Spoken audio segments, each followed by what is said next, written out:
Hello, this is Randy Clark. Hey, listen, I have an incredible story for you today on a crop circle that was formed in the middle of a dry lake bed in Oregon. It was seen in the newspapers around there in the area when this happened.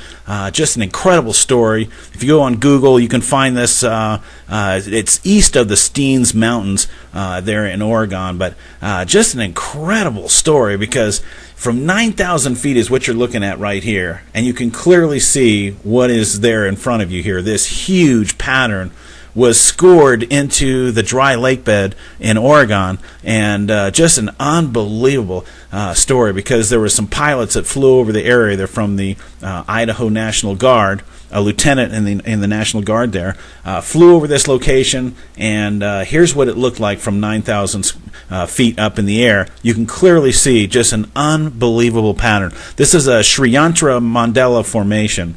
It's an ancient symbol. And literally, this is a geometrically perfect depiction of this ancient symbol. All the lines line up. Everything is correctly done. Now, these are the four border lines that go around the entire formation. And these lines are literally 10 inches wide and 3 inches deep. Every single line in this entire formation is 10 inches wide and 3 inches deep. So again, this is on hard pan desert type dirt, so it's very compacted, very difficult to score into this type of material, especially a 10-inch trough that's 3 inches deep throughout this entire depiction here. So who knows what made this? All we know is a few things that we know about this. Number one, there was no cars in this area. There's no tire marks into this area. It's in a very remote location, so it's out kind of in the middle of the nowhere. And all of a sudden, here you find this incredibly huge looking crop circle looking type of image in the middle of the desert. I mean, I've never seen this before. But again, this happened at a time when there was no kind of tools that you could use for this kind of a formation in 1990 and pull this off in a very short period of time. I mean, this thing had to have taken some time to be done if it was humans making something like this. However, if this was something that was non-human that did this, that had some kind of higher technology, well, you might be able to carve something like this out of the desert in no time at all, because again, the pilots hadn't seen this on the ground as they flew over this area. And this is a training area where they fly planes over all the time for the military.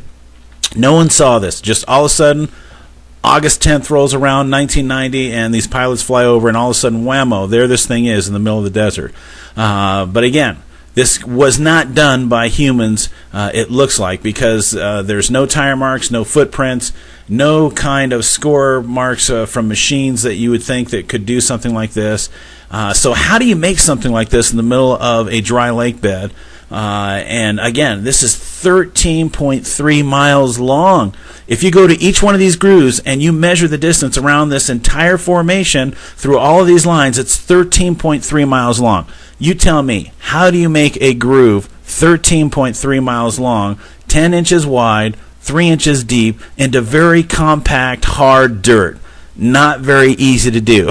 I mean, even if you had a backhoe, that would be almost impossible to do something like that and really make it look perfect like this formation is. It's absolutely perfect, perfection in terms of the lines, the formation. And I believe there's like 7 or 8 triangles inside the center of this thing.